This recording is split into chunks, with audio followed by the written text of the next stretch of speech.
Hi, everybody. This is the Baseball Hut, the amazing, spectacular, terrific, the great one, the People's Champion, your host, the Hut, and welcome back to the Baseball Hut. Hope you like this video. Hit that subscribe button. Before we get into this video, I want to let you know that I have a store, believe it or not, and I have mugs there that are pretty popular. People have been buying them, so please go check them out. I got a lot of other items there, but that seems to be an item that really people like. They love to click on it and they love to buy it, purchase it. Also, we have memberships here. Hopefully you check that out. It's a great way to support the channel and support your humble host. I'm so humble. I can't stand it. But anyway, let's talk about Tyrone Taylor, a guy that was picked up in a trade this offseason from the Brewers. Went from the Brewers to the Mets with Adrian Hauser. And this guy has been great. I mean, he's been awesome. And the 28 games that he has come. I'm going to read you an article from MLB.com. Had a big hit on Wednesday afternoon. Wednesday afternoon. I'll get it right. And now the Mets have won 4 in a row. Their first sweep of the season against the Pirates. And, of course, are now 10-8. And won 10 in the last 13, and they're in pretty good shape. Got to keep it going. Now they got a really tough road trip coming up, but we'll see how they are in a couple of days. Headline: Taylor valued asset in Mets' 4th straight win, first sweep in 24. Good teams need good glue. For the Mets, Tyrone Taylor is proving sticky enough to be just that type of guy. Taylor was not the most decisive force in a 9-1 win over the Pirates on Wednesday afternoon, which gave New York a series sweep and 4 consecutive wins at Citi Field. He couldn't quite match the box score impacts of Starlin Marte and Harrison Bader, who has played great too. He's been hitting like crazy, and up until Wednesday, he didn't have too many extra base hits, but he crushed the ball later in the game. Who hit a 2-run homer? They both hit 2-run homers, Bader and Marte. And then there's of course Luis Severino, who did not allow an earned run in 6 innings. He's pitched really well. Aside from his first start, he's picked it up. What Taylor did achieve is what he often does, adding enough value over the course of a game to enhance the pieces around him. It was Taylor who hit a 2-out, 2-run single just before Bader's homer in the 6th, easing the pressure off a Mets team looking to cap their sweep before a rainstorm blew in from the west. It was Taylor who started in right field, affording the 35-year-old Marte a half day of rest as a DH. It was Taylor who finished 3 for 4 with a stolen base and run scored. Wow. Get this, folks. Look at these numbers. This is just what he's done basically since the beginning. Through 18 team games, Taylor's hitting .341 with a .370 on base percentage and hitting with .463 slugging percentage.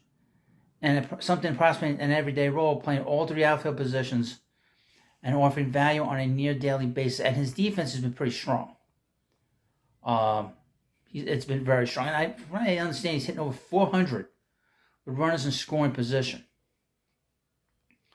Now, this is a guy that was picked up, like I said, from the Brewers. And obviously, Mets president of baseball operations knows him really well. He's a good outfielder. He's a good power bat. He does all the things that you need on a team that's looking to win. He does all the little things well. There's really no sort of negating the fact that you need players like this if you're going to be a good team. And he has been a surprise because a lot of people don't know much about him. I didn't know much about him, but that's why we have to be patient with David Stearns, because he knows his players, and this is obviously a player that he drafted. He's developed him in their system, and he's been a very good player over the first 18 games of this season. And we got to see where this takes us. But you could not have gotten off to a better start for a guy who is one of these so-called quote-unquote schmucks that Greg Giannotti called before the season. We cannot forget that. We cannot forget the kind of nasty things that were said about some of the players on this team We must support these guys. Enough is enough of the negativity. I can't emphasize that enough. I kind of realize that if you don't say enough of the negativity, we're going to ignore it. We're going to cheer these guys on. And this was a great homestand, not only for the club, but for the fans too. Because now all the sort of negativity that we deal with wasn't in the ballpark in this last homestand. And I felt it. I think you felt it if you were watching on TV. If you were at the ballpark, you felt it. And the players felt it too. I think the players really appreciated the support. And we need to keep doing that. We need to keep supporting these guys because they want to win. We want them to win. I mean, we've been booing these guys for so long. What does it have to do? What does 1990 have to do with this year? Nothing. What does 2005 have to do with this year? It doesn't. What does last year have to do with this year? Nothing. What does Tyrone Taylor have to do with last year? Nothing.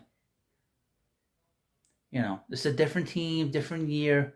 There's no reason to bring up the past. Why give all these players, and most of them weren't alive the last time the Mets won World Series, why dump all of this baggage on them when they don't deserve it? Now, this is not going to be, so supportive like it is in St. Louis. Never going to be like that. Or in Chicago. But there comes a point where you got to say enough is enough. And you want to do a good job in terms of just ignoring these negative influencers like those at WFAN, and of course that fool Frank Fleming from Barstool Sports.